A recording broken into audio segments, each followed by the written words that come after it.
Fiasco. His tricks were nothing but useless as tricks. They never worked. Something always went wrong. He would make a chicken disappear into his hat. And he'd make a chicken disappear, and when he'd lean over, his hat would fall off, and there was the chicken on top of his head. Or he would take his magic wand and tap on the box for the rabbit to come out, and nothing happened because the rabbit was deaf and didn't hear the wand. So everybody laughed. The people in the audience laughed, but that's not what the great Monte Fiasco wanted. See all the mouths? All you see is the mouths laughing.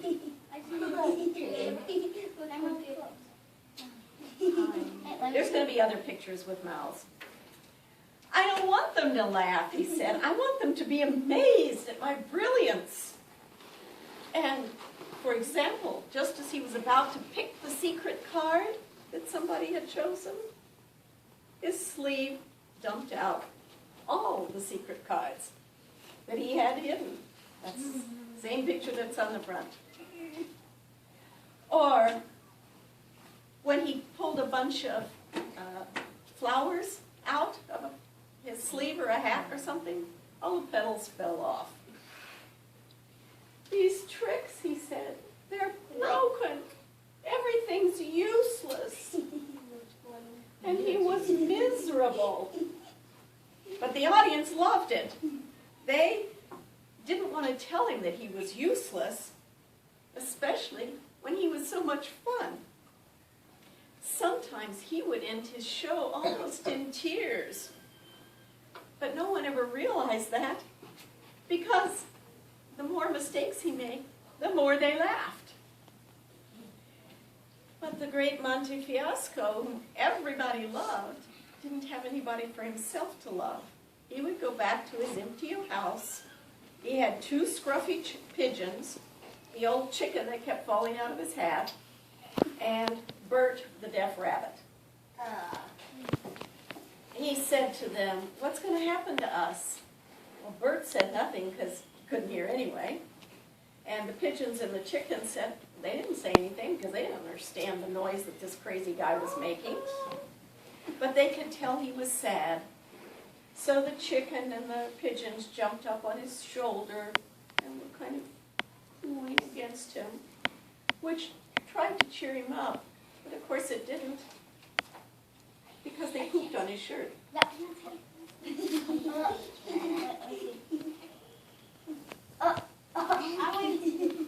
Yeah, well, I knew you did, but that isn't shown. It's not on there. He practiced and practiced, and he did fine in front of the mirror, but when he got to the show, everything went wrong. There was even a time that he made a lady disappear, and she did disappear, but then he couldn't find her, and she turned out to be in Florida, sitting on the beach. She loved being away from her family. What? Even that trick went wrong, even though it went right. She liked it, but he didn't. Maybe I should do something else, he said. Maybe I should stop being a magician and be a plumber. What? Then the faucets would fall off and everything would flood. The truth is, the only thing he could do was be a magician. And when you check the book out, be sure to look at all the pictures carefully. There's lots of wonderful words in there for you to read. And if you don't understand them all, ask somebody. Like obituary, or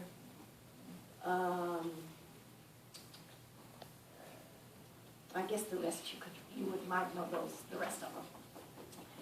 What you need is an assistant, said the theater manager. That's this guy here.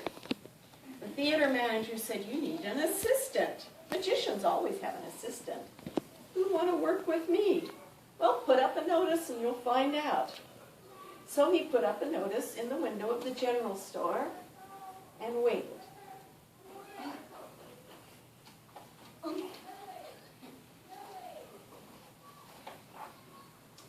Well, the fabulous Betty had always wanted to be a magician's assistant. So she took the sign out of the general store window and took it home. Her parents said, that's not a good job, or a proper job for a woman. And her dad and brothers just laughed at her. So she went to work in the general store, which is where she saw the sign. And she went home and thought about it. These weird pictures. Is that really her?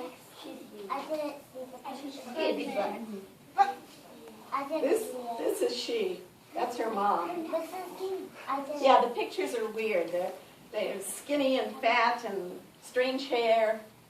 That's why it's a fun book to look at more than to listen to. Well, she couldn't believe that maybe this magician might hire her. So, as I said, she pulled the sign out of the window and went home.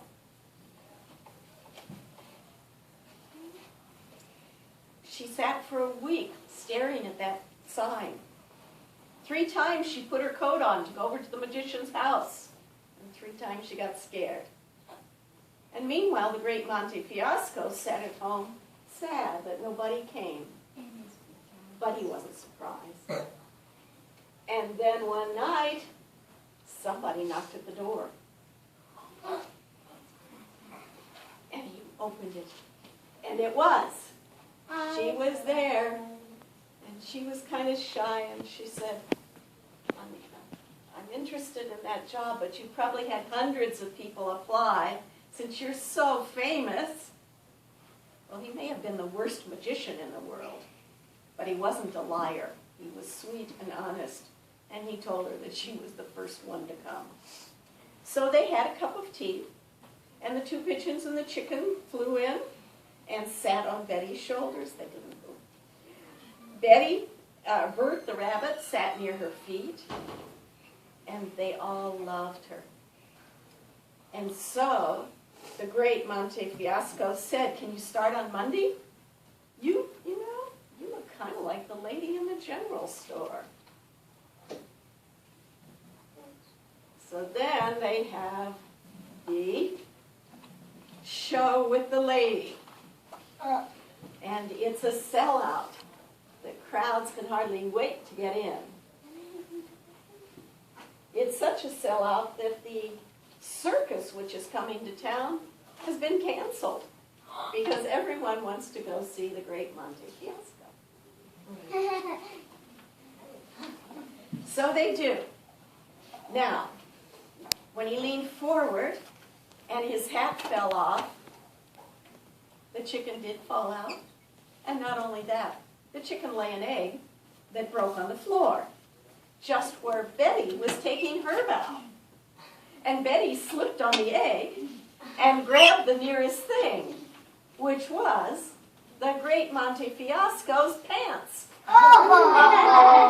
So she pulled his trousers down, and they fell around his ankles. And of course, the audience just about died laughing. Those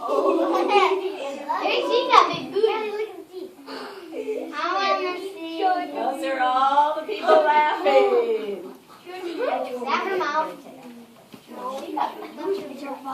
And the great Monte Fiasco and the fabulous Betty became so popular that people had to wait 6 months to get tickets to see them. The best thing, though, even better, than that the 2 of them got married after falling in love, and was that they had triplets who were called the Mini Fiascos. I bet that made the show even better. Yep, and it helped the great Monte Fiasco finally realize that all their mistakes and accidents in their shows brought far more happiness to the audience than any magic trick ever could. So they started doing more bad things. So they just kept on. The end. Where's the triplet? Yeah, the triplets aren't in the picture. Maybe you can check it out. You can find them, but I didn't find them. I think they're in that movie. so you'll just have to kind of look for them. Maybe they look. Oh, wait a minute. Here they are. They're under their hands. See, their hands are clasped, and there's 3 very tiny little things with turbans on. Under their hands. I know. You'll have to check the book out to see them. Oh, I see. Magicians have to have cats. All right. Who remembers the word in German for thank you? Danke for not screaming. And does anyone remember butterfly? No. Schmetterling. Schmetterling. That's a big word. But I'm glad you remembered that you were supposed to remember it. Nobody tried.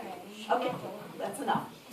Today's word is the word for a magician. I think that's appropriate. And the word for magic. Okay? The word for magic is Zauber. Zauber. It starts with a sound that sounds like a T and an S right away. Like you're blowing your hair out of your face. Zauber. And the word for a person who does magic, a magician, is Zauberer. Zauberer. Okay, so that's today's book, and I will be back. I think it's November 12th, in any case, the second Tuesday in November, and I'm also planning to stay after school that day. Yay! Make paper beads. I'll see you. Okay, thank you very much. Ich danke euch. Would you like me to say a bunch of stuff in German? Yeah. Well, ich danke euch und ich wünsche euch einen sehr schönen Tag am 31. Oktober. Das ist der Allerheiligen, aber wir sagen auf Englisch Halloween. Hey, you know what you said? I bet you can guess more or less what I said. Shorten it into 2 words, it would become Happy Halloween. It says, I wish you all a very good time, and I hope you have a happy Halloween. In October, on the 31st of October, yes. Okay, danke.